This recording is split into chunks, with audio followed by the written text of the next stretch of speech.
இந்த வீடியோவை நீ சும்மா பார்க்கலை. இதை நீ பார்த்தால் நீங்கள் எதிர்பார்த்த எல்லாமே சரியாக நடக்கப் போகிறது என்று அர்த்தம். உன்னுடைய கெட்ட நேரம் சீக்கிரம் முடிந்து நீ வேண்டியதை விட நல்ல விஷயம் அதிகம் நடக்கப் போகிறது இந்த நாள் முதல். பரணி நட்சத்திரம் அன்று இந்த முறைப்படி பரணி தீபத்தை ஏற்றினால் உனக்கு அந்த முருகனின் முழு அருளும் கிடைக்கும்.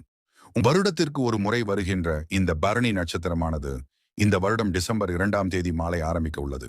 இந்த நேரத்தில் நீங்கள் வீட்டில் மொத்தம் 5 விளக்குகள் ஏற்ற வேண்டும். 5 என்பது ஐம்பூதங்களை குறிக்கும்.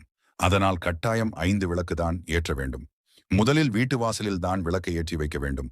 பிறகு 5 விளக்குகளை எடுத்து வந்து பூஜை அறையில் வைக்க வேண்டும். இந்த விளக்கை டிசம்பர் மாலை 6:30 மணிக்கு மேல் ஏற்றுங்கள். முருகனுக்கு உகர்ந்த செவ்வாய்க்கிழமை வருவதால் இதற்கு 3 மடங்கு சக்தி அதிகம். இந்நாளில் உங்கள் மனதில் உள்ள கெட்ட எண்ணங்கள் நடக்கவே கூடாது என்று நினைப்பதை ஒரு பேப்பரில் எழுதி தீபத்தில் எரித்தால் உங்களை பிடித்த பீடை விலகி செல்லும்.